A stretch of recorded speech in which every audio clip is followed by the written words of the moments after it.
That's not what I said. Yeah, no, you simply act as though I'm making an argument that the Islamic Republic is very popular. The government is very popular in Iran. I've never said that. Okay? In the hopes that other people that read your stupid ass comment will think the implication there is that like it's actually valid to Iran because you're a moron.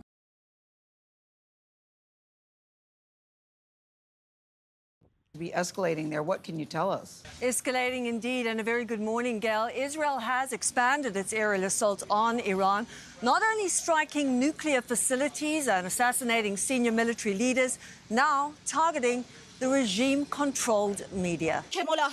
That's crazy. You're a press person, dude. You are literally, dude, this is shooting the BBC headquarters. Okay? BBC. This is a foreign government, the BBC. You can't say regime-controlled press to try to normalize blowing up a news station. The BBC is also regime-controlled press. One might make the argument that every single private enterprise in American press is also regime-controlled. That is so twisted. Israeli forces have broadened their tactics. Last night, striking Iranian state television during a live broadcast. Thousands of Iranians have been trying to evacuate major cities since Israel launched its surprise attack last week. This dashcam video in the city of Isfahan caught an explosion on camera as the passengers were trying to flee over the weekend. The human cost of the war is escalating on both sides. Over 200 in Iran and at least 24 in Israel. This morning, Israel's air defense system fought off a barrage of at least 30 missiles from Iran. Most were intercepted, but some hit the affluent area of Herzliya just outside Tel Aviv. In the city of Petah Tikva, this is the moment an Iranian missile slammed into an apartment block, killing 4 people. Israeli-American Lihi Greiner was with her husband and 3 children. Hasan, you're a liar. You claim that only the LA Persians are against the Iranian regime, but you know that's not true. 70 to 80% of all Iranians hate the current regime and want it gone. Stop spreading lies. I never said the Iranian regime is popular, okay, in Iran or elsewhere. I'm simply stating, once again, that outside military intervention is not a celebrated act unless you are a complete sociopath. Shut the up. Get your stupid ass Hasbara out of here. Do you know how many people I know personally that have family members who are against the Islamic Republic and are now collectively saying, okay, well, there's a far greater evil here. American and Israeli intervention, military intervention. No one who is living under the rocket fire is going to go, well, at least this rocket fire is for a higher purpose. I know I'm going to die. I know my home is exploded, but at least it's for a higher purpose. We will be able to dismantle the Ayatollah's treacherous nature. It's idiotic. So dumb. New report from the Center of Media Monitoring, a year-long analysis of BBC's coverage of Israel's war in Gaza reveals a pattern of bias, double standards, and silencing of Palestinian voices. Despite 30x more Palestinian deaths, Israeli fatalities received 33 times more coverage per month. The least surprising information of all time. Anyway, let's continue. Hiding in their safe room at the time. It was the biggest boom ever. Even our safe room was shaking. Shattered glass was strewn across her apartment. We are not IRI. It's good if Israel hits Iran, because then it's gonna diminish the power of IRI. We are not them. Let them attack the embassy. Like, let's go. Like, they're cheering for Israel and America to start them. How much of a cuckold you have to be like, oh, please, America, us. I would love you to us, because that really worked out for any other country that was by US. Shut them up, retards!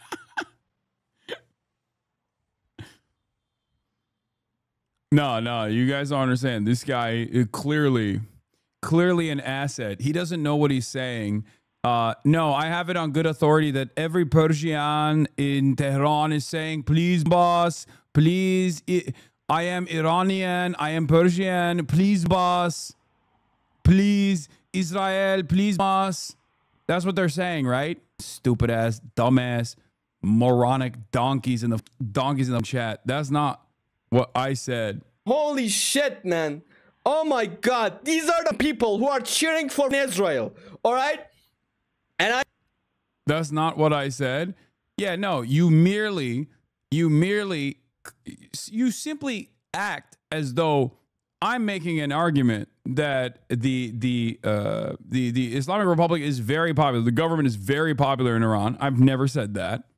Okay? In the hopes that other people that read your stupid ass comment will think the implication there is that like it's actually valid to Iran because you're a moron. Okay? I didn't say this is good, but don't say it's only Persians in LA. Oh my lord. Oh my lord. Is that chatter even Iranian? Probably. Do you like what Israel is doing to Iran? Do you like it? Do you think it's good? Do you think it's valid? If you don't like the current administration, don't you feel like Israel, Iran only puts people in a desperate situation where the administration, the current administration, the existing administration, and support for it hardens because all of a sudden there's a much larger problem? Don't you feel like this is consistent all around the world when a much larger superpower or regional power comes in and decides to engage in military action? No, HasanAbi, not at all. But the people are just so tired. They want change any way they can. Yeah, you're a pussy. You are a pussy.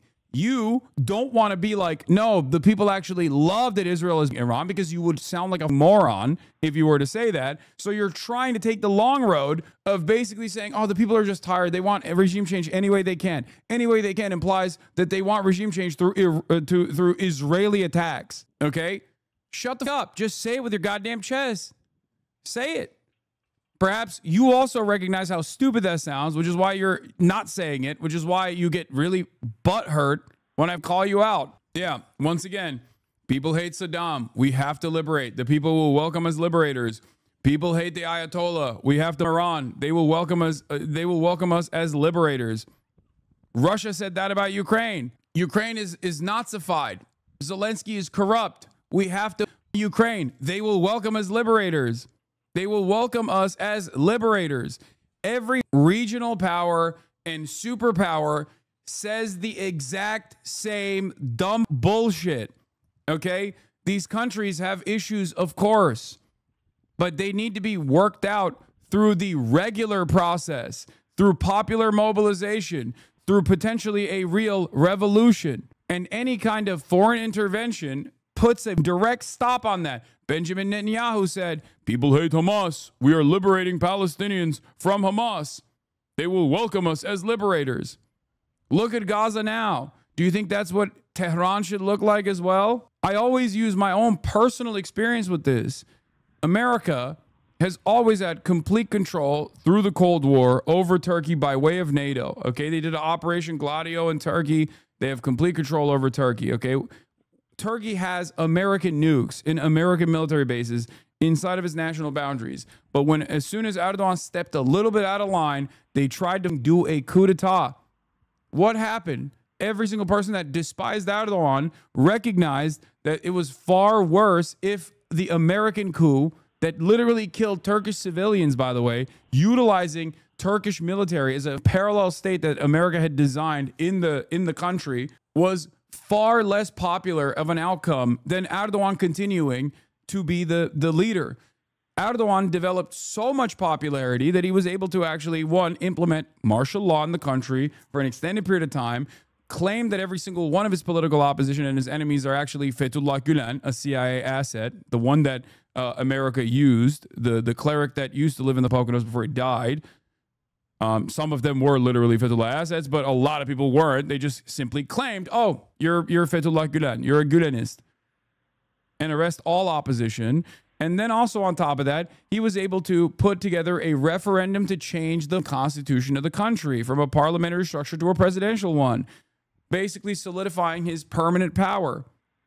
Unnecessary Turkey tangent. It's not unnecessary, you dumb. The reason why I'm talking about this is because it's identical. It's always the same. I despise Erdogan, but foreign intervention, especially American foreign intervention, unironic decisions to harden behind the only entity that is at a defensive posture. Do you understand?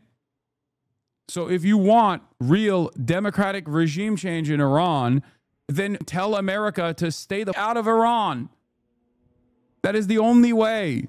Color revolutions do not work. Half Iranian here. I'm so sick of these diaspora Iranians wishing America to glass their own country so they can vacation back without wearing a hijab. It's not about liberation. The goal is to balkanize it and Iran will cease to exist. Exactly. How frustrating. Regime change was not the primary goal. What? Have issues. They murder women for not dressing correctly, you libtard. America has issues. Iran is. Regime change was not the primary goal. The primary goal was removing their ability to create nukes. Why are you framing it like this was the reason for the initial strike? Because regime change is the ultimate goal, you dumb. And it's not even just regime change. It's to get Iran to play ball with American interests. It's to turn Iran. If the Islamic Republic was as servile to the interests of America and as subservient as like the Gulf states were, perhaps these kinds of issues would not be happening. They could be literally chopping hands or killing women for not wearing a hijab all day, every day. And America would never even bat an eye at that. There's evidence for this already. There are other Gulf states where they do a ton of horrifying violence to political dissidents, and America never, ever criticized them. I wonder why. This has nothing to do with like the repressive structures of domestic governance of fundamentalist countries, you moron. As an Iranian, even my mother, who's super against the regime, speaks out against them, is upset with Israel and America. Same with my family in Tehran. Exactly. Of course. The current Islamic Republic was literally designed as a direct consequence of the anger and popular mobilization that took place because of the previous coup that took place with American intervention. They put the Shah in charge. He was ruthless. He was a ruthless monarch and an autocrat, and he was destroying the population. And it was so frustrating that there was popular mobilization against it. And the only guys that were seen as like the uncorruptible anti-Western forces were ironically the what became the Ayatollah, okay? The Islamist forces. You think Iranians don't recognize that? Anyway, I don't even know why I'm responding to this guy. He doesn't know anything. Regime change is not the primary goal. Yeah, okay, dude. Oops, that just seemingly happened.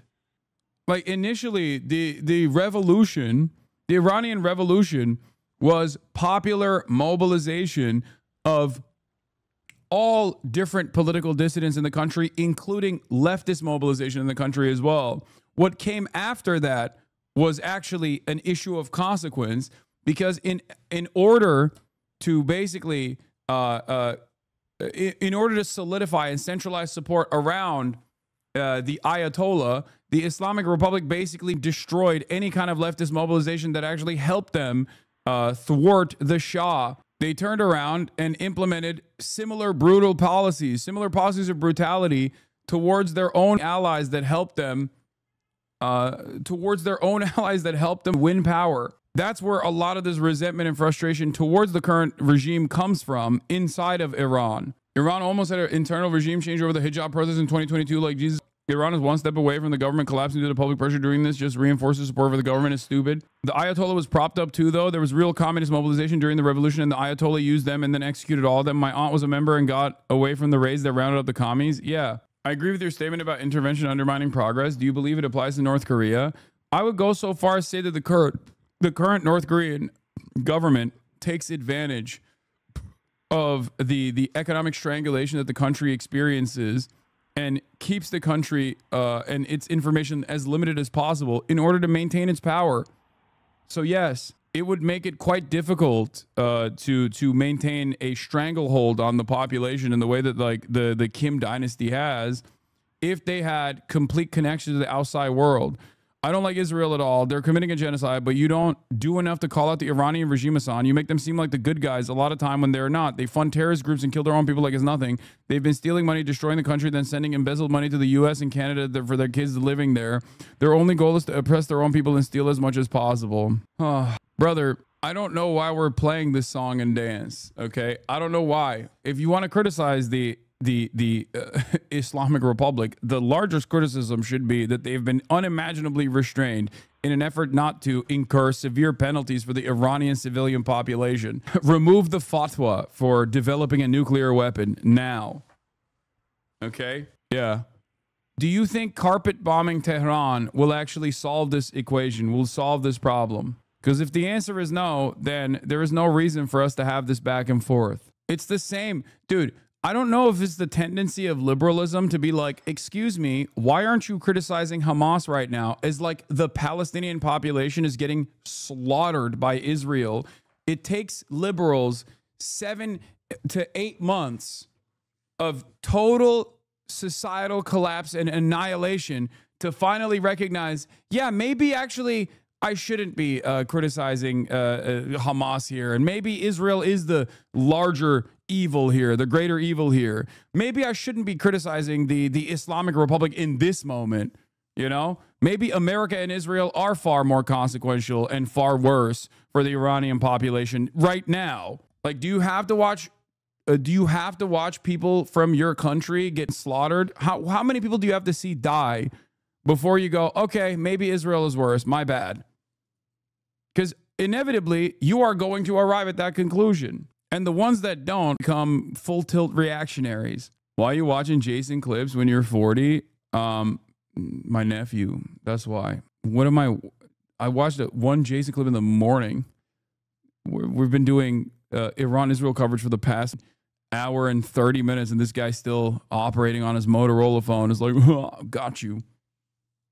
I'm not prepared for any terror. I'm not prepared. We don't want terror. Israelis don't want terror. We want... Okay, sure. Iranian media is now reporting that they hit an Israeli military intelligence site. Almost in these stupid diaspora Iranians, they're subject to years of Western psyops, causing them to internalize Western colonial traits like white supremacy, anti-Arabism, as well as Islamophobia. I mean, there's that aspect of it, but I'm also very familiar with this. There's a lot of... Dude, it's the same shit with diaspora Cubans. They also salivate at the prospect of nuking Cuba, okay? This is how it works. You bring in reactionary elements and collaborators into the country, and then you cut a steady flow of propaganda so that you can justify the death and destruction or whatever suits your foreign policy goals and needs in that moment for whichever country we're talking about. I'm an anti-monarchist Saudi, and if Israel started bombing Saudi Arabia, I would suddenly be a hog for Saudi. I mean, don't worry, that's not going to happen anytime soon because Saudi Arabia is a very wonderful ally to America and Israel. In Herzliya this morning, there's been no official comment on that from Israel's Defense Force, although they have said military sites with... Just wanted to bring up an anecdote. My very normie friends are saying anti-Israel shit and are empathizing with Iran shit is changing. Yeah, it's actually pretty crazy. It's actually pretty crazy. Good evening. Like, I thought that right now everyone be salivating at the prospect of nuking Tehran, you know? Under, like, if you were to tell me pre-2023, if you were to tell me there would be a moment where I would see a shit ton of people actively celebrating Iran striking Tel Aviv, the LGBT movement, the Let's Go Bomb Tel Aviv movement, I'd be like, you're an insane person. You're a madman. What do you mean? What the fuck are you talking about? It's like a Luigi Mangione style change of attitude. You know? It's crazy. It's crazy to see. It's crazy to watch unfold. Start with breaking news, and in the last hour, Donald Trump has called for the unconditional surrender of Iran with a veiled threat for the country's supreme leader, saying they know his location but won't take him out, at least not for now. The president is convening his National Security Council after telling reporters he's looking for better than a ceasefire and wants a real end to the conflict between Iran and Israel. We're not looking for a ceasefire. I didn't say I was looking for a ceasefire. That was Emmanuel, nice guy. See, he did the same thing. He did the same meme I did last night when you guys were like, Macron is saying that Trump is looking for a ceasefire. I was like, Macron who? Who's Macron? Macaron? Is that what you mean? And that's a delicious pastry. I love it. The cookie, I love it. Macaroni? Macaroni and cheese? Mac and cheese? See? Trump leaving G7 early was a good sign after tweeting an evacuation order to the people of Iran. Macron has said that Trump's early departure from the G7 summit in Canada is positive, given the objective to get a ceasefire. He said that Trump had told G7 leaders that there were discussions on obtaining a ceasefire between Israel and Iran. Trump literally refused to sign a de-escalation agreement at the G7. What the is this little man talking about, bro? Macron is so desperate to be at the table. It's so funny. Get out of here. But he doesn't get it right too often. But we're looking for better than a ceasefire. That's just what you're looking to get into this more. You're not going to involve the U.S. in this conflict. Trump called him a publicity seeker. Publicity-seeking President Emmanuel Macron of France mistakenly said that I left the G7 summit in Canada to go back to D.C. to work on a ceasefire between Israel and Iran. Wrong! He has no idea why I'm on my way to Washington. But it certainly has nothing to do with a ceasefire, much bigger than that. Whether purposefully or not, Emmanuel always gets it wrong. Stay tuned. I told you. Are you going to do anything more for Israel right now? Yeah, here. Trump has made an offer for a ceasefire between Iran and Israel. It's got like a cool little flavor. Trump has made an offer for a ceasefire between Iran and Israel. Who the is Macron? Do you mean the French pastry? You know, the ones that they make with like vanilla? Like it's like a cookie and it's got like a cool little flavor in the middle. Is that what you're talking about? Who the is Macron, bro? Fuck's a cookie gonna do about 40 plus years of American dominance in the... Anyway. We're doing pretty well. Right now, we're doing pretty well. Remember, Iran cannot have a nuclear weapon. It's very simple. We don't have to go too deep into it. They just can't have a nuclear weapon. What was the thinking on the call for Tehran to evacuate? Is there a threat or is there incoming? What was the thinking on the full evacuation? I want people to be safe. And that's always possible. A thing like that could happen. I just want people to be safe. Is there any new concern about U.S. troops or assets in the region at all today? Great people, they know how to protect themselves. And in the last hour, the president said this on his Truth Social channel. We know exactly where the so... I'm Iranian, and from my opinion, I think the IRGC government was never good to his people. Maybe 75% of people resent them and want them gone, but this is our country and our history, and we're not going to be cuckolded and ask them to liberate us by killing us and bombing us. I think 75% will fight for their country and resent Israel more for the killing and destruction. I mean, yeah, that is my assessment as well. I think it's ridiculous to assume that like there is, no matter how much resentment exists for the current administration, when Western intervention comes around, Western military intervention comes around and starts killing your people, you're going to resent them more than the admin. I said this even about Ukraine. What did I say? A lot of people constantly point to me saying Russia would never invade Ukraine as a way to be like, remember when you got it wrong? My analysis also featured a second part that people never talk about, which was that Ukraine is a nation designed around not being a part of Russia, okay? Its entire national project and its mythology is quite literally about not being Russian, okay?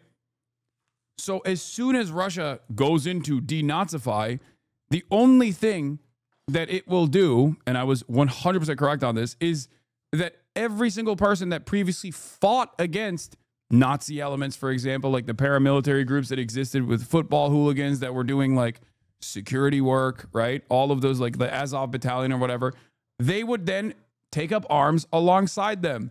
They would see the most nationalist elements, the most militant elements as liberators. And that's precisely what has taken place. Because the moment that you're attacked by a much larger power is the moment where it's over, you know? You don't give a shit.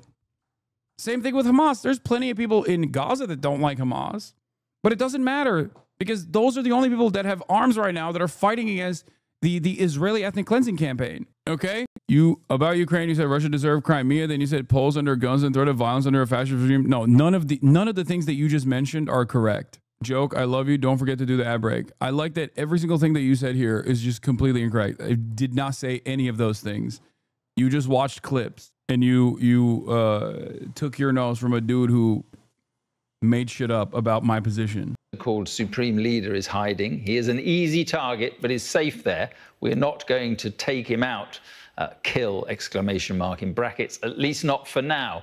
But we don't want missiles shot at civilians or American soldiers. Our patience is wearing thin. Yes, this is mine. I just did another post. He this said, morning. Unconditional surrender. Well, our US correspondent Mark Stone is in Washington. Well, Mark, obviously Donald Trump facing a major decision. Difficult to know really what is going on in the Trump mind. What? Side tangent? Why are you anti-Erdogan? Wouldn't you say he's progressed the country into the right direction since he's been leader? I feel like the fascist accusations are completely incorrect. Erdogan is a corrupt charlatan and completely subservient to Western interests. He is America's attack dog. Even on his foreign policy stuff, which is what like a lot of Turks actually give him credit for, I still think that it's easy to do foreign policy when your ultimate goal is to serve America as a NATO ally. He also arrested his most popular political opposition unjustifiably. He is Mr. Fake Netanyahu. He is the top dog at acting as though he hates Benjamin Netanyahu while simultaneously serving America's interests and therefore helping Israel. Great argument, Hasan, but what if I just lied and pretended you were wrong? Well, then I can't do anything about that. America, if the news covered it like those countries over there. Deployed armed troops against U.S. citizens amid mass protests over the regime's increasingly repressive kidnapping tactics. The move has prompted international observers to issue travel advisories and warnings. The development immediately follows the scandal-plagued leader's oligarch ally alleging links to the Epstein trafficking scandal. The ruler's move to crack down further on citizens also comes as the regime transfers hundreds of tanks to the nation's capital in preparation for a military parade to take place on the aging and increasingly isolated head of state's birthday. Erdogan is responsible for the slaughter and bombing of Kurdish civilians. Every single week there's a new civilian site getting drone bombed. The other day they blew up a grain silo in a Kurdish village. For what other reason other than being a deterrent for civilian population is the point of that shit? I mean, it's just like, yeah. There is also a ethnic displacement goal, an ethnic displacement ambition that Erdogan has specifically for the northern Syrian corridor for national security reasons. Iranian here, my family left Iran when I was 9 months old to get away from the Islamic Republic. My family hates the regime, but we don't want to see our home in rubble. It's hard to see the area where we lived in West Tehran getting bombed. My uncle is stuck in Tehran because there's no gas.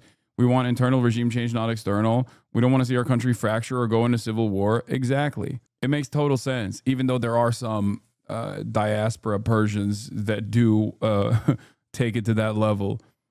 But yes, if you have family members that are still living there, I don't think you're as on board with Israel killing them as some other people are. But the dynamic is quite similar to the reactionary force of Cuban American politics in this country with respect to a forcible like a forcible military action against the Cuban regime. Mind right now. Very, very difficult to know, but it feels as though it is just one mind that will make up the decision, whatever that may be, and that is it's in the head of the president. He is about to convene a meeting of his National Security Council here at the White House. We haven't seen any comings and goings yet, and there is no Marine on the door of the West Wing, so my assumption is it hasn't yet begun, but you get a sense of this highest stakes diplomacy that is taking place now over social media.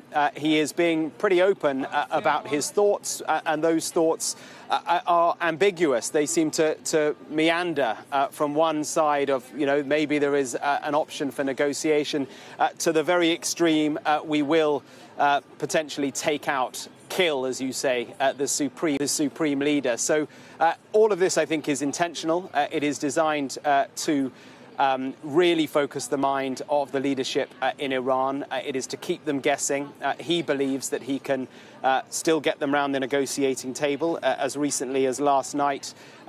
Again, very intentionally, White House sources were briefing US media, Axios in this case, that Steve Witkoff, the president's Middle East envoy, is prepared and ready to meet the Iranian foreign minister. But then at the same time, Donald Trump talking about bunker busting bombs being dropped on Iran's nuclear sites. So that is the sort of backdrop, I guess. And into that, world leaders don't quite know, I don't think, what the game is, even though they were around a table with Donald Trump just yesterday at the G7, a meeting which he left early. Again, that I think is designed to add jeopardy and a sense of the unknown to what might happen.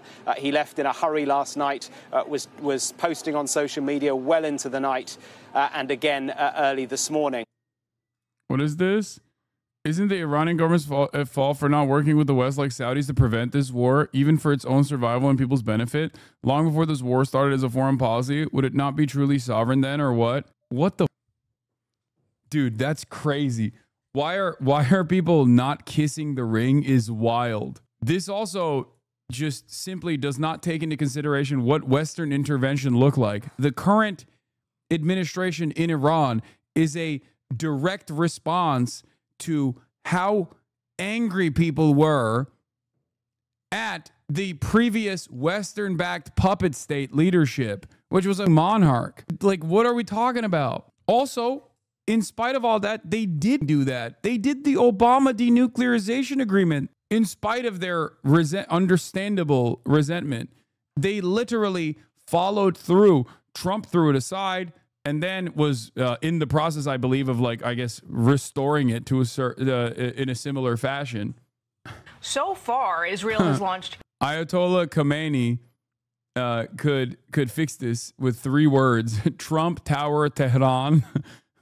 Yeah, true. Hundreds of ballistic missiles into Iran, striking 35 critical sites during Operation Rising Lion. Now, new reports out today indicate there is damage to the infamous underground nuclear facility in Natanz. The former Israeli ambassador to the United States, Michael Oren, joins us shortly from Tel Aviv, and Fox team coverage is ready. Mark Meredith will have live reaction from the White House. We start, though, with our senior correspondent, Mike Tobin. He is live in Tel Aviv. Leonardo ile güçlerimizi birleştirecek kulduğumuz LBA Systems hayırlı olmasını istiyorum. Wishing the very best for LBA Systems joint venture with Leonardo. Turkish chatter says, "Did you see this? Wait, is this where you find out, Turkish chatter, that Bayraktars actually used to get components from Israel directly? And I don't even know if they still do, but they might. Is that, are you a tanky? I have to pee. I'll be back. Are you a tanky? Are you a tanky? Are you a tanky?" What many people don't realize is that doing an agreement with the other side, reneging on it, moving the goalposts, and then blaming the other side has been the foreign policy playbook of both the U.S. and Israel for decades. Yes. And they always get away with it. They get away with it because no one turns around and says, like, no one ever calls into question. Erdoğan'ın damadı bu. Hayır be abi, millet inanmıyor. Bayraktar bu adam, bu şirket İsrail'e parça mı ne yolluyor? Evet, İsrail parçaları da Bayraktar'ın aslında bir parçasında yani. Bayraktar İsrail parçaları da kullanıyor. Hayır ama millet inanmıyor, AKP'liler. Evet, salaklar. Tamam işte. Onlar Erdoğan'ın da İsrail'e yaptığı yardımları görmek istemiyorlar bence. Turks hate Israel and they hate America. But it's really funny because Erdoğan, in his theatrics, is always positioning himself as like anti-America and anti-Israel, especially anti-Israel. And yet, he plays such an important role in maintaining America's strategic interests in the region. And Turks have no idea. They're so oblivious to this. They literally go, "Oh, that's my goat. Erdo goat. Reis. He's doing it. He's doing it. Reis." Before October 7th, secular Turks definitely did not hate Israel. Well, some secular Turks didn't.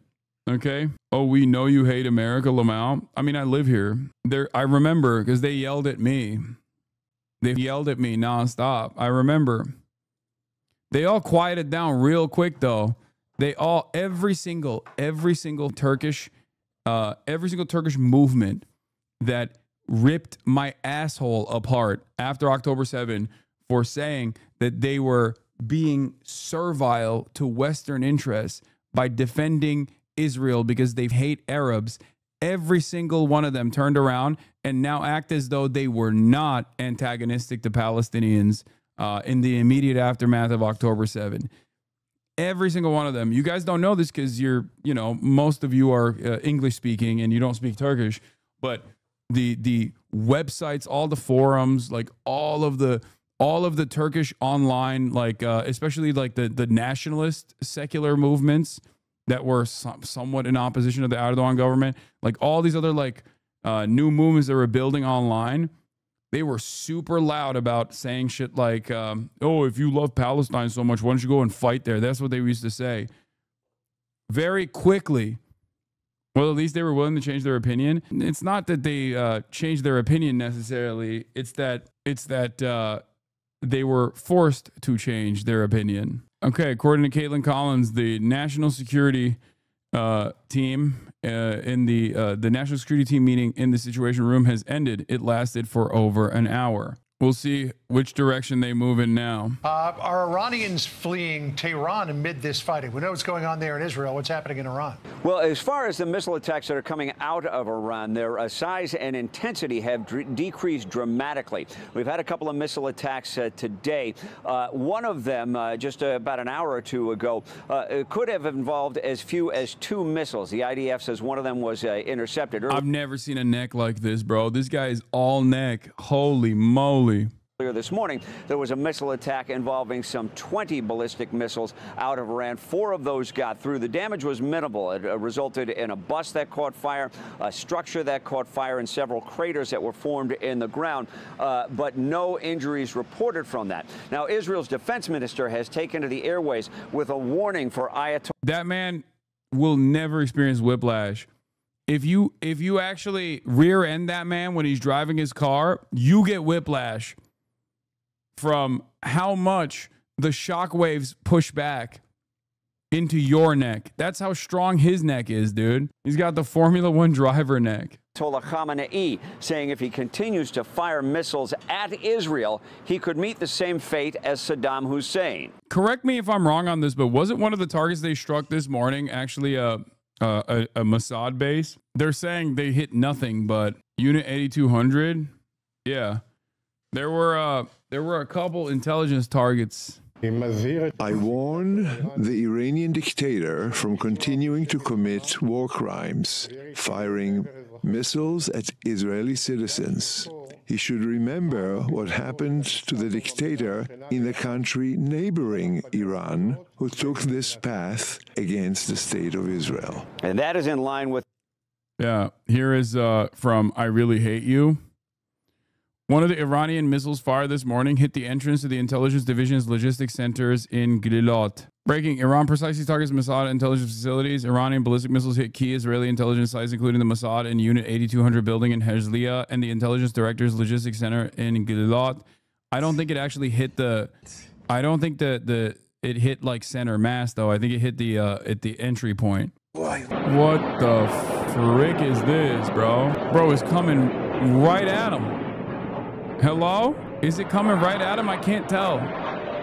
What is that, bro? Oh, I thought that was the missile.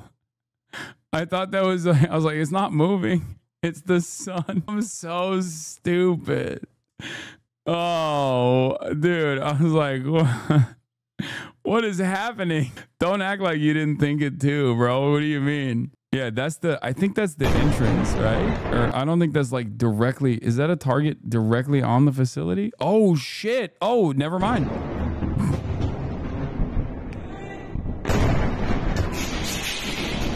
God damn. God damn. Yeah, that's only real ball knowers know this is the false sun. This is the Chinese false sun. That's what they're dropping. Iran got the ultimate nuke, the prototype Sun 2.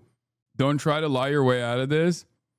What? Yeah, I mean, I'm stupid. Hey guys, I don't know if you know this, but like, there's nothing wrong with admitting that you're stupid and wrong. I already did that. I don't know why you're like freaking out over it. That's the chemtrails the Uber driver was warning you about? Yeah. Why do you think the Iranian missiles and rockets have quickly decreased in frequency and strength? Do you think Israel has diminished Iran's capabilities to this degree? It seems too early in the war on Iran's military to be this diminished. I don't know. It could either be because they're not increasing the intensity because they don't want to invite American intervention with the hopes that America still demonstrates restraint, or perhaps they are using some of their newer tech in a limited capacity and trying to keep this up for as long as they can. With the Truth Social post we've just seen from President Trump, but it saying could, we know exactly where. It could be because it could be because Israel has struck a bunch of their missile launchers too. The so-called supreme leader is hiding. He's an easy target, but is safe there. We're not going to take him out, kill, at least not for now, but we don't want missiles shot at civilians or American soldiers. Our patience is wearing thin. Now, Israeli fighter jets, meantime, have been busy in the skies over western Iran. Israel claims to have hit dozens of surface-to-surface missiles. The IDF says they also hit air defenses like surface-to-air missiles and radar, backing up Israel's claim of air superiority over Iran. The IAEA, International Atomic Energy Agency, has issued a new assessment of that strike at the Natanz. Aiden Ross has the record for the most expensive house purchased by a streamer, totaling $25 million. Wow, I'm cooked. I'm so washed. Dude. Second place now. No, mine was depending on who you. The Iran military Twitter account is going insane. This is not the actual Iran. This is literally says a commentary account, chatter. It says commentary account. This is not the actual Iranian military account. It says it right here. Even with new Twitter, you can still tell that is not a real account. I'm an Aiden fan now. You fell off. That's true. I did. Nuclear enrichment facility, saying that facility took a direct hit from Israeli airstrikes, sustaining significant damage. That new assessment was issued after they reviewed satellite imagery of the Natanz facility. John, back to you. All right. Mike Tupper with the latest from Tel Aviv. Mike, thank you. Jillian? All right. Well, President Trump cut his G7 trip short as Israel and Iran broadened their attacks yesterday. He's expected to spend the day at the White House today, meeting with his National Security Council in the Situation Room. Mark Meredith is at the White House for us this afternoon. Hey, Mark.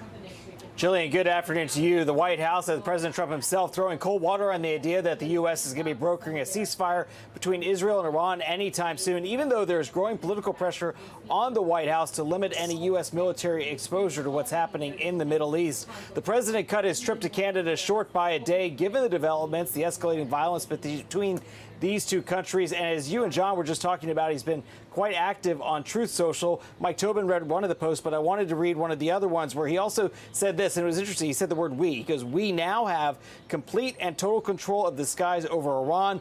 Iran has good sky trackers and other defensive equipment, but it doesn't compare to American-made, conceived and manufactured. By the way, this is what the chief of staff of Iran's armed forces has said. That the attack against Israel so far has merely been warnings for deterrence, while a punitive operation will be executed soon.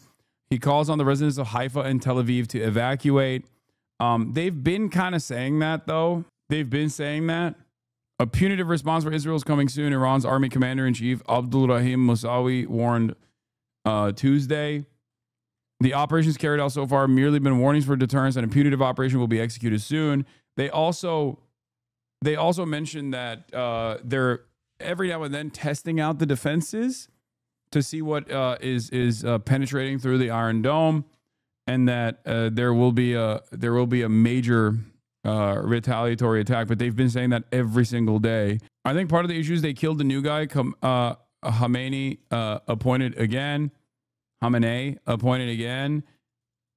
think the military chain of command is in a bit of shambles. I don't know. I think they got a deep. I think they have deep bench. I don't know. Like, I mean, I feel like Iran is a competent state. It's not like they have a fairly deep bench. If anything, they might actually be eradicating the nepotism slowly but surely within the IRGC that might cause the IRGC to be a better fighting force overall by consistently assassinating like 75-year-old dudes that have been doing this for far too long. It's like that meta of if you kill a spider, you're making the spiders evolve by making sure that the only spiders that survive are the ones that don't die. Like, the IRGC does kind of have a gerontocracy. It's not a joke. So, actual spooky analysis. Are you a Fed? What do you mean? I mean, there is actually a issue with the gerontocracy within the IRGC for sure. There is definitely an issue with nepotism. But yeah, Iran is in Hezbollah. They have a robust chain of command and the resources to direct the war while taking command casualties. Yeah, they've also designed their whole government around this. They've designed their entire government around this. It's the same as Israel. Like, we talk about Benjamin Netanyahu potentially being assassinated or something, but like, that doesn't change the dynamic for Israel at all. There are thousands of people that will take his place and maybe even be more violent than Benjamin Netanyahu.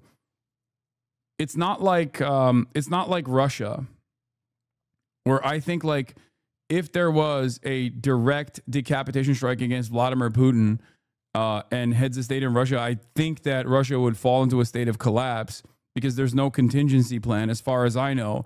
Whereas with Iran, that's not the same. And the same goes for Israel too. Like, they would suffer a tremendous propaganda blow, but I think they would, it would not actually destroy their operations at all. Yeah, Israel confirms the elimination of over 20 high-ranking Iranian military officials in recent precision strikes, marking one of the most significant decapitation operations in decades. It's an impressive tactical accomplishment, but Iran is not a terrorist organization. It's a country of 80 million people with hundreds of thousands in the armed forces, and there's a chain of command and redundancies. In as much as gerontocracy is a problem, it might even help. Oh my God, he said the same thing that I did. That's crazy. Like, Channel 12 reports Israeli estimates suggested the United States may join the war against Iran tonight. They just keep pumping this out. Channel 14 said it yesterday. Now Channel 12 is saying it today. Any day now, any moment now. What's your take on Putin and Erdogan's phone call? It looks like a team up against Israel, but a wild squad. No. Trump is considering joining Israel on strikes of Iranian nuclear sites, including Fordow. Sources confirmed to Jim Laporta and Jennifer J. Jacobs. CBS News reports this was expected situation room meeting. There was not a full agreement among Trump's closest advisors. This is from 9 minutes ago. They're moving one step closer. Two things. There's only two outcomes here. One, this is the pre-planned, preordained final strike against Iran with the hopes of destabilizing the country. Or Trump is doing this thing where he's like, oh, I'm going to be violent. Just you wait. Now you have to, I guess, listen to what I have to say. You have to come back if you're like the Brett McGurk strategy of they diminish Iran's capabilities without taking severe penalties because they know Iran is far too restrained. And then they bring Iran back to the table to concede on a bunch of stuff that Iran previously would not concede to, like a maximalist position. If something happens to America as a result of this, Trump will actually go down as the worst of all time. I mean, this is Trump's George W. Bush moment. What? I'm going to spell this out just for once. Plain F word. So people can link this tweet to the knuckle-dragging, mouth-breathing, shit-eating simian creatures that whine about boots on the ground as if America is going to conduct a land invasion of Iran with 11 guerrillian troops and fighting the case for a generation. Everything that makes Iran a problem comes from a factory, and those factories can be vaporized from the air. Most U.S. casualties in Iraq were caused by sophisticated off-route EFP mines mass-produced by Iran. The rockets fired at Israel in such massive quantities that it threatened to deplete Israeli Iron Dome interceptor stocks mass-produced by Iran. None of this happens without Iranian mass weapons production. Many millions of dollars in fiscal support. Every single forever war in the Middle East is caused and perpetuated by Iran, and only consequence for us is ending it would be a 3% bump in Lockheed Martin stock, and that's it. Oh, I hate these assholes, dude. This is the long-winded version of Houthis gonna find out today what it's like. Houthis gonna find out what it's like why Americans don't have health care. They just do this over and over again. And it doesn't matter. Oh my God. Why is it that people have so much overwhelming confidence? Anti-ship ballistic missiles aren't cobbled together by Jihad Cletus in his garage. They literally are. That's the RGC's entire design philosophy, because they presume that they just bomb their factories. That's the point, is why DOD's brains, barring General Kurilla, who's never seen a war that he hasn't wanted to get balls deep in, has pointed out that going to war with Iran is a horrendous idea. Their tunnel complexes, the Iranian military and RGC are basically just the Houthis with a master's degree in engineering instead of being self-taught from practice and YouTube tutorials. Their tunnel complexes are bigger. Their factories are bigger. Their internal security state, as garbage as it is bigger. That's why they woke up, flipped the switch, and started rolling up the cells Mossad has scattered around the country, and most importantly, their allies can actually supply them. I can't stress this enough. The RGC's entire philosophy is that they're professional guerrillas. That affects everything they do from the strategic and tactical level. It's why their infantry units are trash at firefights, but insanely good at making IEDs that kick like a kangaroo. They're what you get if you elevated the Green Berets to the level of a service branch, but simultaneously took away all their range time. They don't bank on making good ballistic missiles or drones. They focus on making so many of them so easily that it doesn't matter if they're good or bad. I'm not picking on Decker here, but it's a sentiment that I'm seeing a lot, and it's profoundly silly. I mean, parts of what he's saying are not wrong, as far as like Iran having, one, a deep bench, and two, focusing their output specifically on being able to design these things and being able to mass produce these things, weapons, explosive ordinances, munitions that can strike, with a potential American bombing campaign in mind is correct. Like, surely it's not easy to continue mass producing the weapons necessary while you're constantly being bombed by Israeli rocket fire and constantly bombed by even potentially American rocket fire. But like their entire security apparatus is designed around that that devastating outcome. Surviving said devastating outcome. Iran is not India, Pakistan, Israel, the US, Turkey, Russia, or China. Iranians don't labor under the impressions that their militaries are invincible or even good by Western standards. They have Google, plenty of Iranians even on this app. They understand that most of the Iranian military's kit is at best technologically backwards. It's the same principle of you don't have to tell a poor person they're poor to know that they're poor.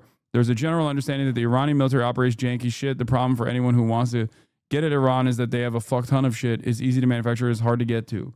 You know who doesn't have janky shit? China. By the way, it's unlikely we're going to see much of this latest round of missiles from Iran. Many such cases, I was lucky I found a photo this time, but remember the people who say all missiles were intercepted, especially in the first 5 minutes of the alerts, are just parroting Israeli lies. Censorship is too high to tell within the first hours.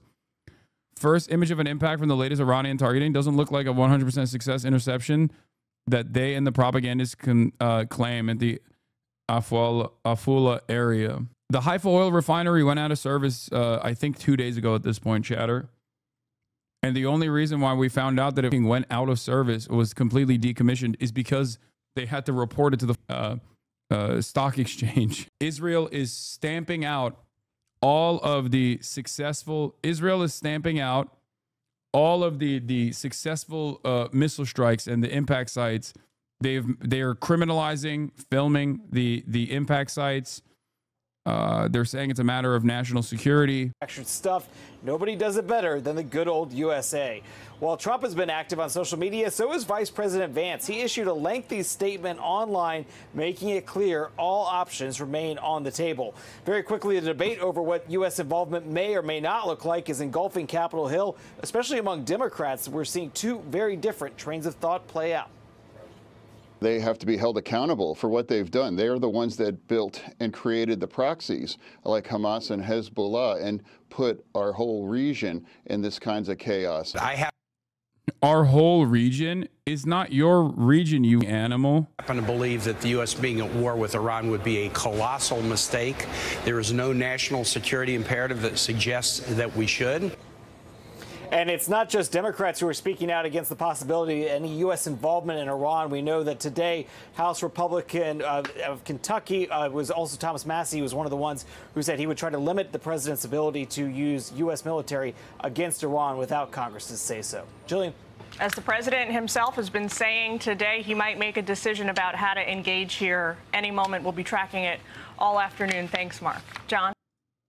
Breaking Germany's MERS. If Iran returns to the negotiating table, there would be no need for further military intervention. First of all, haha, Germany's MERS. Like, you're a party to this. You're just a servile little piggy for American interests. Know your place. This is no different fundamentally than what Macron is saying. The only difference is he's actually saying something that is in line with American interests, as opposed to Macron claiming that, what do you call it? As opposed to Macron claiming that the thing is Trump is actually looking for a ceasefire. Okay. I know Merz also said Israel's doing our dirty work. I know. They were at the negotiating table when this started. What's the point of even saying this? Anyone moved by this bullshit lacks the capacity to remember things that happened more than a day ago. You bet. All right, let's go live to Tel Aviv now, bring in the former Israeli ambassador to the United States, Michael Oren. Michael, it's good to be with you. I want to start you here. This is the latest from President Trump. A couple of big posts on Truth Social. He said, first of all, we know exactly where the so-called supreme leader is hiding. He is an easy target, but is safe there. We are not going to take him out, in brackets, kill, at least not for now. But we don't want missiles shot at civilians or American soldiers. Our patience is wearing thin. And then a few minutes later, the president followed up with this, said, unconditional surrender. Sounds like he's done talking to Iran. He just wants them to lay down their arms. He wants them to agree to end their nuclear program, or it may escalate from here. What are you thinking in this moment? I think it's extraordinary. We're in a truly historic moment. John, Jillian, always good to be with you. Who would have thought? This is one of the world's most wicked regimes. It's not just that they have tried to destroy the state of Israel again and again for the last 46 years. They are the world's largest state sponsor of terror. They're responsible for thousands of deaths of Americans too around the world. They are the major backers of Hezbollah and Hamas that triggered this horrendous Middle Eastern war for the last year and a half. They supplied the drones and the rockets that kill Ukrainians. I can go on and on. This is a truly wicked, wicked regime. And when the president says total surrender, unconditional surrender, we couldn't agree more. And we hope it's not just about their nuclear program. It's the end of Iran's support for terror. It's the end of Iran's attempt to assassinate American leaders, including President Trump himself. I mean, who lets a regime get away with that? It's not just about their ability to enrich uranium. So it's an extraordinary moment. And we greatly appreciate the president's support for us throughout this crisis. It's providing us with munitions, even with jet fuel. And if the president decides that he, in the United States, wants to intervene directly, we're the last people who are going to say no.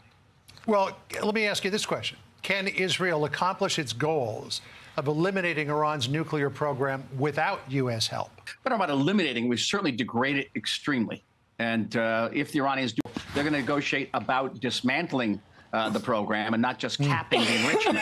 And the great thing is they'll be discussing dismantling nuclear facilities that are already dismantled to a certain extent. And yes, we do not have strategic bombers. We don't have B-52s or B-1s, B-2s. We have these wonderful American-made jets, F-15s, F-16s, and F-35s that have just done an extraordinary job. And the president praised American weaponry today, and we couldn't agree more. But again, we don't have planes that can carry these bunker-busting bombs. They weigh 30,000 pounds that can penetrate an underground facility like the facility at Fordo. We could take our time. We could begin to sort of peel off various layers of that mountain, but that would take a very long time. The United States can do it much more swiftly, cleanly, and effectively. Well, the issue, though, is Fordo. And if there were to be a ceasefire declared and Fordo was intact, do you have any belief that the Ayatollah would actually agree to dismantle that, or would it be left intact and eventually, as he's done so many times in the past, drag this out, at the same time reconstituting and rebuilding his nuclear program so that in a couple or 3 years, you'd be right back here where we are now? Exactly. That's our feeling, too, that the whole system, the whole architecture of the Iranian nuclear program has to be dismantled and has to be verified, whether it's dismantled through. I will say this much. The only thing that causes me to lean on maybe Trump is just posturing and not like full tilt ready to go to war and you know, put American troops on the line and like bomb Iran directly at the behest of Israel is because I see tweets like this from Charlie Kirk. And, you know, Charlie Kirk is an inside guy, as close to an inside guy as you can get. And he is a firm and committed MAGA supporter. On the one hand, he says Trump has been consistent for a decade, no nukes for Iran. On the other hand, he says Lindsey Graham quickly went from we need to take out nuclear facilities to we need to take out the Ayatollah. Taking out nuclear sites with direct strategic violent precision is a defensible position. Toppling yet another regime is pathological and asinine. This is insane. Regime change will result in a bloody civil war, killing hundreds of thousands, creating another massive Muslim refugee crisis. Toppling a leader is never as easy as you think. It almost always results in further involvement, a civil war, and chaos. Resist this. I think this makes me feel like their goal is to actually strike Iran with American weapons and then try to force the Ayatollah to concede and say you're done. No more nukes for you because you don't have your nuclear program any longer. Oh, this was funny. I saw this. We won in Gaza and Iran. We will play the final with Turkey. Israeli media channel 13. Devlet Bahçeli also came out. He is a part of the coalition, the ultranationalist MHP party leader, America's very own other asset. And he came out and he said, Israel wants us as the final, like what Israel will do to Iran, we're monitoring very closely because Israel wants to do the same to us, which I don't think is real. I don't think that's, I think that's kind of silly, but Turkey is a NATO nation. Turkey houses American nukes. I don't think it's a part of America's grand design to eradicate one of its most loyal servants in the region. But it is funny to see all of the Muslim majority nations come out and be like, Israel wants to do this to us too. Like Pakistan is making similar statements as well. Again, another country that's like almost completely controlled by the ISI and therefore the American State Department. And it's funny that these guys are just like posturing in this way. Do you think Pakistan will be next? No, I don't. I mean, Pakistan maybe more so than Turkey, considering its involvement with China, because Pakistan has been very close with China for quite a while now and plays a very important land border between China and a waterway. And therefore, I can see some destabilization happening in Pakistan before anywhere else, but they have nukes, so they have sovereignty. An agreement or is mantled through a kinetic measures, as they say euphemistically, by military measures, that is okay too. That's the goal, though. But I would stress it shouldn't be just about the nuclear program. It has to be what we used to call, sort of the euphemistically, Iran's malign behavior, as if Iran was sort of wrecking its room in some way.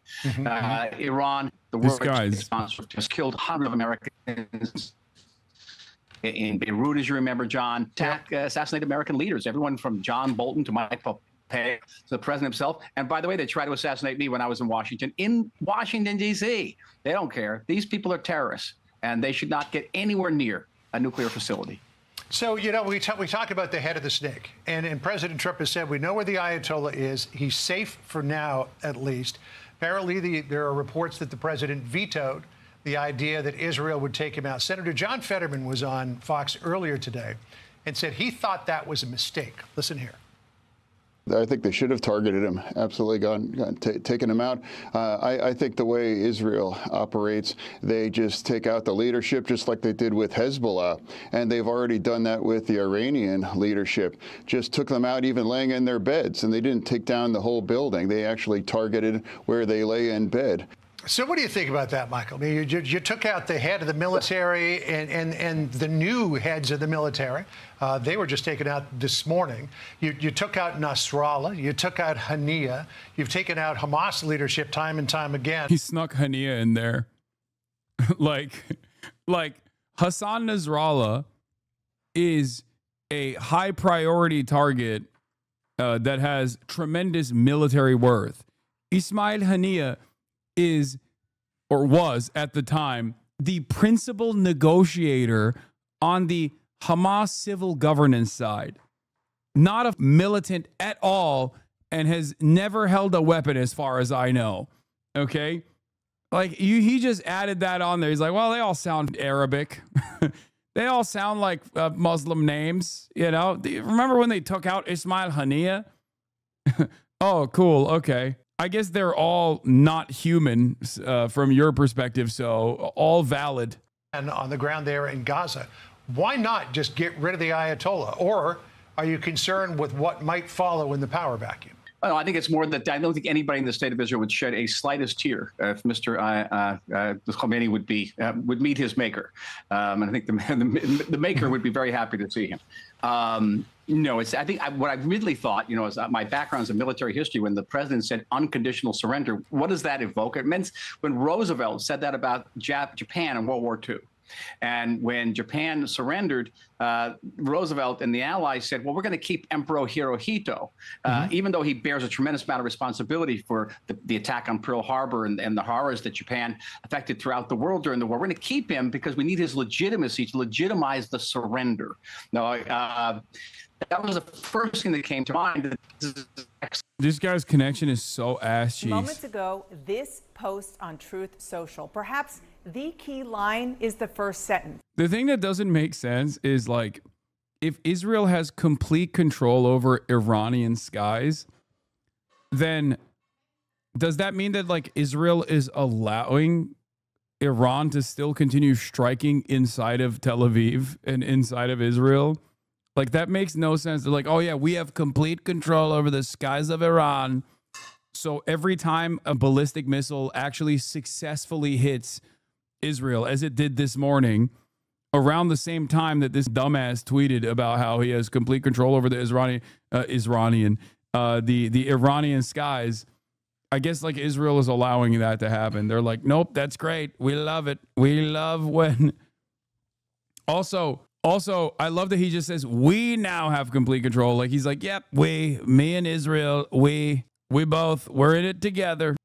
We now have complete and total control of the skies over Iran. And he seems to say American equipment is overcoming Iranian defenses.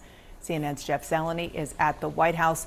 First and foremost, what do we make of that post? And just before we came on the air, the president put it up there about we having control of the skies over Iran.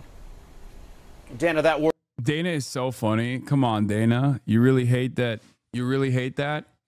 You hate that the GOAT is saying we when talking about Israel. Really? Come on, Dana. I've heard you speak about Israel before.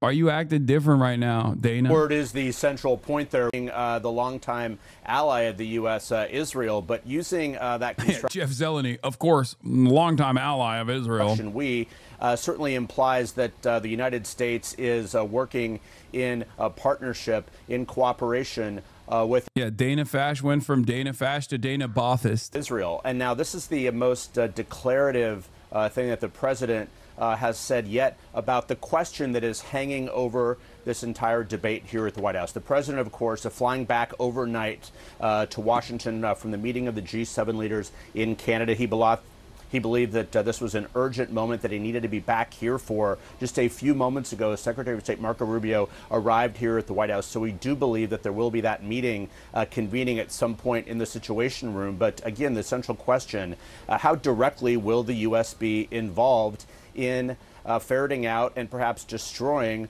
Iran has readied missiles and military gear to strike U.S. bases in the Middle East if Washington enters Israel's war. Source, the New York Times. Iran's nuclear capabilities. That is really a central question, not only for the Trump foreign policy, but certainly for the world. And this is something that the president, when he was being sworn into office on Inauguration Day, he talked about being a peacemaker. He talked about ending long wars. Of course, that has been the anthem of his really last 10. By the way, new polling out for Newswire, Insider Advantage poll. 74% of Americans say Iran must be stopped from developing nuclear weapons. I'm seeing a lot of these like inconsistent polls because the YouGov poll that just came out show that there is major opposition amongst Americans, amongst the American population of intervention in Iran. But I'm seeing like a lot of these wonky ass polls left and right. And that could be a matter of like Americans and their inconsistency. It's the same principle behind like, you know, majority say they want amnesty and majority also say they want mass deportation, right? Like that happens all the time. But this could also be a byproduct. It could be a byproduct of the framing, the way that the question is framed, or it could be a byproduct of the media manufacturing machine, the consent manufacturing machine working in real time across every spectrum, across every single outlet, no matter what the ideological component is, claiming that like Iran must not have nukes, Iran is going to nuke us, Iran must not have nukes. So who knows? Why would popular support matter? I mean, no one wants instability. Donald Trump is also clearly a little bit invested in making sure that at least his base remains intact.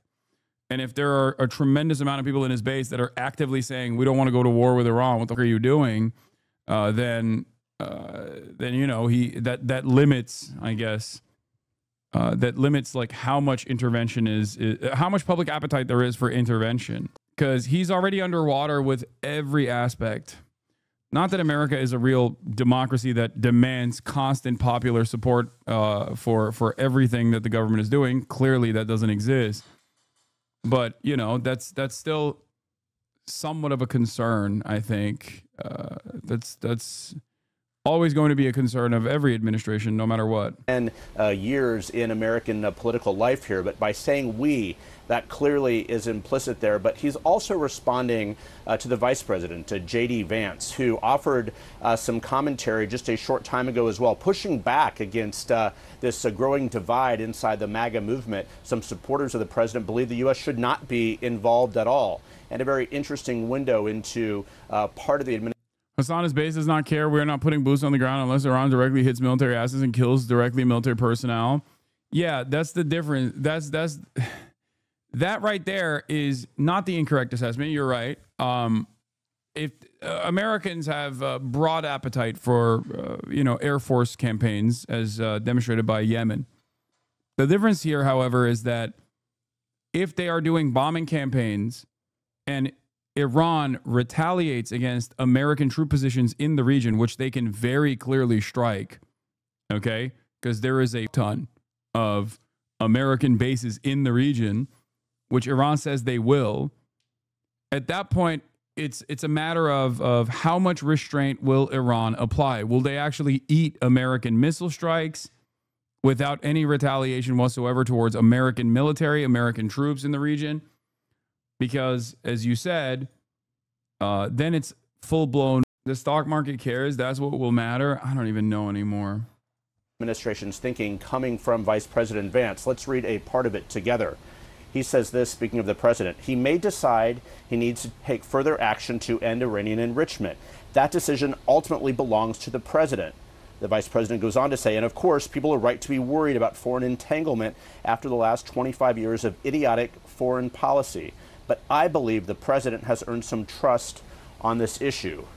Well, boy, Dana, there is a lot packed into that. Of course, 25 years would include the Bush administration and beyond. And this is the central question facing this president now. Is he going to engage and get the United States engaged in a wider war? Or is he going to essentially watch from the sidelines with perhaps a bit of help? But we do believe that those decisions will be made in the coming hours, beginning with a meeting in the Situation Room at some point this afternoon. Before I let you go, Jeff, I just want to underscore. Chatters, I have yet to cover Brad Lander's arrest and detainment and release. Obviously, because there's a somewhat of a more pressing matter unfolding in front of us, which is World War III and potential American escalations in the region, maybe even going to war with Iran. I will eventually get to Brad Lander getting arrested by ICE. Don't worry. Because a lot has happened like in the last 10 minutes. But I want to underscore that last point that you made. And that is that the Vice President of the United States is not only speaking for the White House here, but he's clearly speaking to the president's MAGA supporters who are really pushing him not to get involved because they're saying residents of Tel Aviv and Haifa in Israel should leave these areas to save your lives, Iranian Brigadier General Sayed Abdulrahim Musawi said in a televised message on Tuesday, though it is not clear that Iran can make good on such threats. He said Iran's barrage of missiles against Israel so far were deterrents.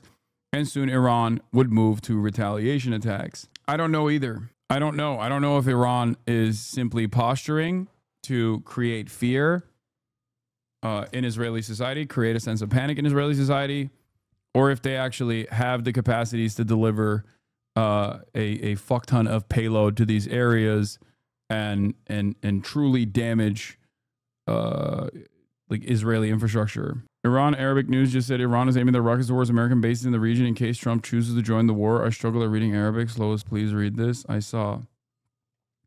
Iranian officials told the New York Times that their country could start to place mines in the Strait of Hormuz if U.S. joined the war. Heard it's called the deployment meal.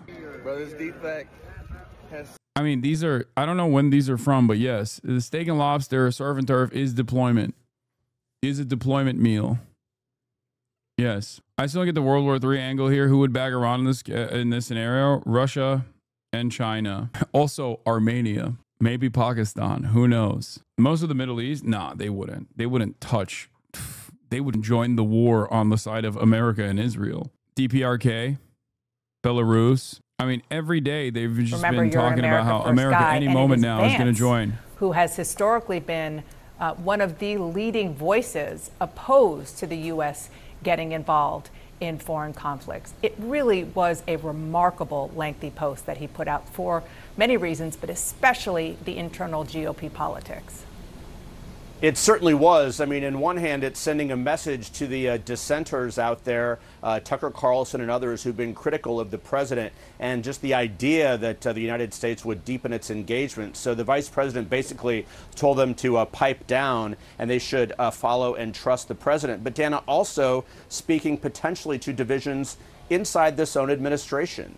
Secretary of State Marco Rubio, of course, has been much less of a disciple of the American First agenda, at least by brand. So it's very interesting that the vice president decided to put out that very lengthy statement before there is really a meeting or before there is a decision. But certainly, I'm told it's designed to quiet the outside dissenters.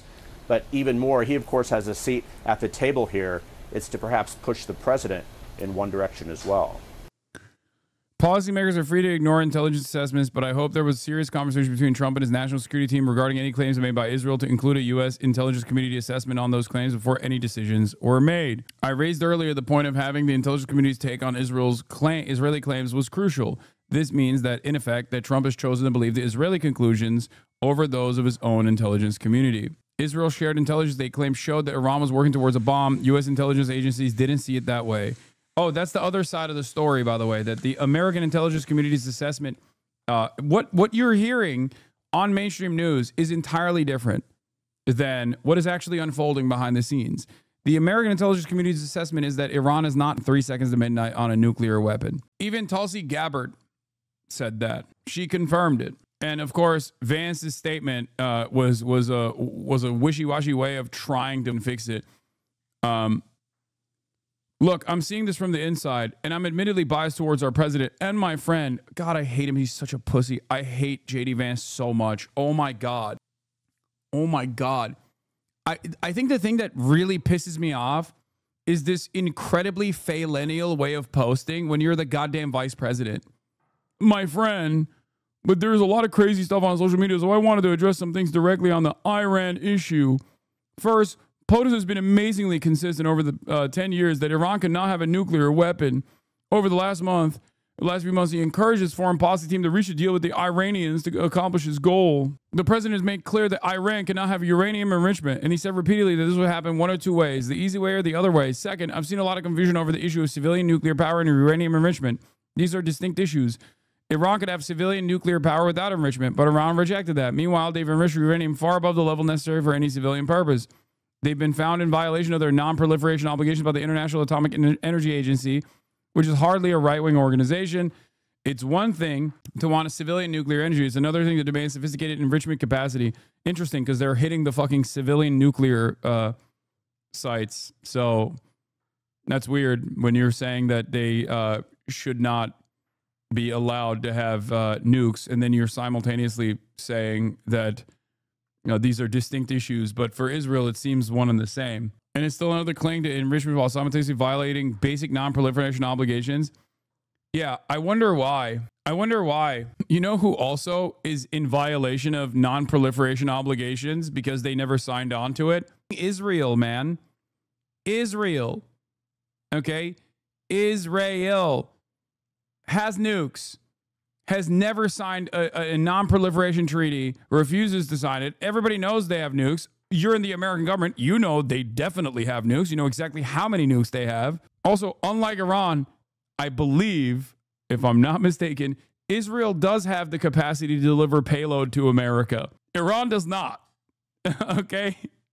Iran's maximum missile distance is like barely getting to Eastern Europe. Israel, on the other hand, well, that's a different story. Khalil, no! Once again, pure projection. Pure projection. Everything Israel says about their enemies is projection, okay? When they say Iran could nuke France, read that as a threat that Israel could nuke France, okay? A dangerously unstable government that is a nuclear power. I've yet to see a single good argument for why Iran needed to enrich uranium well above the threshold for civilian use. I've yet to see a single good argument for why Iran was justified in violating its non-proliferation obligations. I don't know, maybe because the previous Trump administration ripped apart their denuclearization agreement. The previous Trump administration did that. Trump did that. He did that. Okay? And also, amidst a denuclearization agreement that was brought to the table, Trump came out and said, haha, we were just doing a fake negotiation so Israel could shoot you guys. That just happened. That happened like yesterday. Sure, maybe you forget what took place in, I don't know, when you were a pussy-ass libtard who said Donald Trump is actually Hitler. Maybe you weren't paying close attention to what Donald Trump was doing with ripping apart the Obama-era denuclearization agreement. But don't act like you weren't in the room 3 days ago. You know, that didn't happen that long ago. What, like a week ago, there was a denuclearization negotiation taking place. There were maximalist positions that America was abiding by, but as is the art of the deal, you're supposed to make concessions, right? You called Trump Hitler. Yeah, I think Donald Trump is a fascist. Yes. Are you talking about J.D. Vance? Because he did as well. Meanwhile, the president has shown remarkable restraint in keeping our military focused on protecting our troops and protecting our citizens. He may decide he needs to take further action to end Iranian enrichment. That decision ultimately belongs to the president. He's so like weepy. He's so weepy in the way he talks. I hate him. It's just like, I thought homo-fascism was going to come from the Democrats as opposed to the homophobic fascism from the Republicans.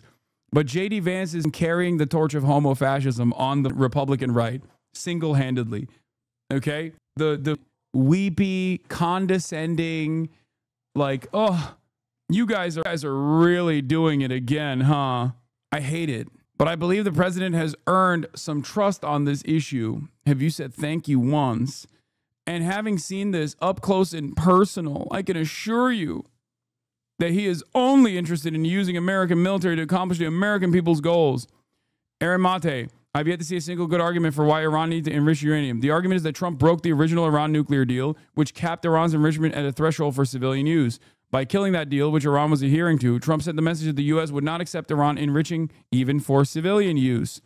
So Iran, as it was allowed to do under the deal, given Trump's violation of it, increased enrichment in the hopes of convincing the U.S. to return to the deal and abandon its crippling sanctions that strangle Iran's economy. What were they supposed to do? Wait for Donald Trump, Joe Biden, and then Donald Trump again to change their minds? If one wants to argue that the original deal that Trump broke was flawed because it was set to expire, well, Trump could have tried to renegotiate it. He didn't. He simply killed it, reimposed crippling sanctions, and then assassinated Iran's top general as he was trying to de-escalate Saudi Arabia. One could also argue that Iran made a tactical error in enriching at a higher level, but it not only has the right to do so, it did so while actively negotiating with Trump and repeatedly renouncing nuclear weapons as long as it has. Just a few months ago, the U.S. intelligence community affirmed that Iran was not building a nuclear weapon, and Supreme Leader Khomeini has not authorized the nuclear weapons program suspended in 2003. I've yet to see a good argument for your administration chooses to side with Israel over U.S. intelligence and your promises to voters to stop engaging in endless wars. By the way, he responded to Tulsi Gabbard Are you saying that Tulsi and 18 U.S. intelligence agencies backing the opposite findings less than 8 weeks ago are wrong or lying? No, I'm not saying that. First off, Tulsi's testimony was in March, and a lot has changed since then. Second, if you look at what she said then, her point about uranium enrichment is consistent with what I wrote above. To which Felix replied with, you are probably the least convincing, least trustworthy person ever in your position. I was there for Dick Cheney. You have all his malice, but with the added insecurity of spending the first 20 years of your life acting as a living Barbie for a council of chain-smoking grandmas. Once again, this conversation should not be held around denuclearization. That is what they want you to talk about. That is what they want you to think is the main point of contention. This is not the main point of contention. Is it a fear that Iran may arrive at nuclear? Of course that's a fear, but it's not a fear because Iran will use said nukes. It's a fear that Iran will threaten to use said nukes and develop sovereignty. That's the real fear. That would make it impossible to overthrow the Iranian administration. That's it. A sovereign state would render American ambitions of destabilizing Iran and bringing it under the banner of American influence impossible. Because then you never know you never know how unstable it might be if they have nukes after all. Why would Iran want to enrich uranium? Asked the vice president of the nuclear superpower currently demanding Iran surrenders unconditionally to the rogue nuclear power currently bombarding it. 7 years after it scuttled its treaty, it solved the issue through negotiations.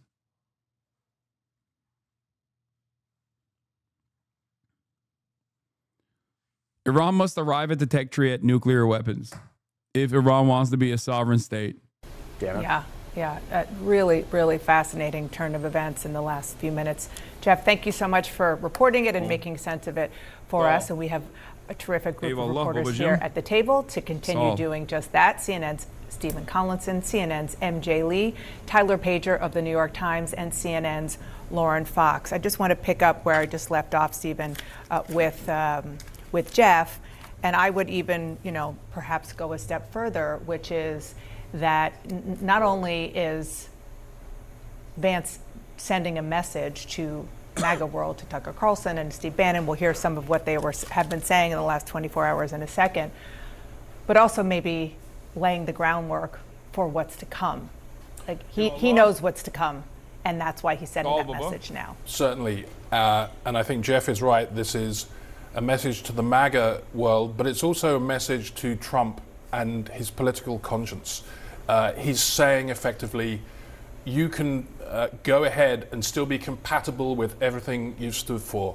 Remember in 2016 campaign, the moment that the president took down Jeb Bush, it was over the Iraq war. He said it was a big fat mistake. You got sucked into a war that was a forever war that didn't end. It's hard to say how, it's so endemic to Trump's appeal. When you talk to people at Trump rallies, the idea that those days are gone. Yet Trump, if he goes ahead, we don't know how it's going to end up. It could start with shock and awe. It will have all sorts of reverberations. He becomes the interventionist that he always decried. And that's why there's so many splits right now in the Republican Party and the MAGA movement. And one of the most interesting sentences from... How could the dumbest political movement on the planet... How could the dumbest political movement on the planet be duped once again? Oh no.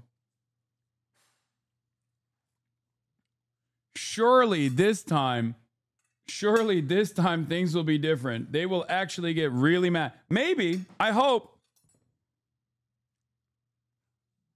they fucking wake up. Or maybe they'll sit around with their Fell For It Again awards and wonder how this happened.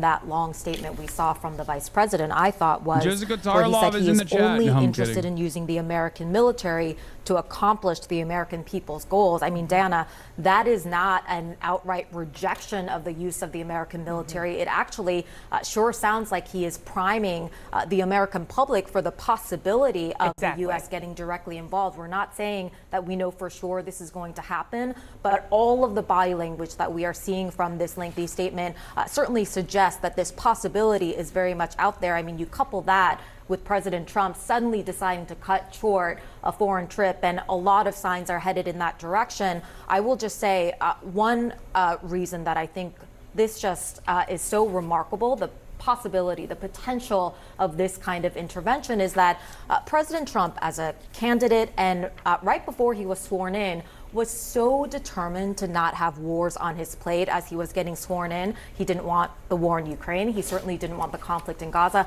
He didn't want this war to be fully blown out between Israel and Iran. And now here he is, a couple days in, with the the fires being exchanged, seriously, apparently contemplating the possibility of the U.S., as Stephen said, becoming an interventionist country. And Tyler, as I bring you in, because you cover the White House on a daily, minute-by-minute basis, I do want to bring back what we started with at the top of the hour, which is a brand new post from the president himself, where he said, "We now have complete and total control of the skies over." Guys, becoming an interventionist country.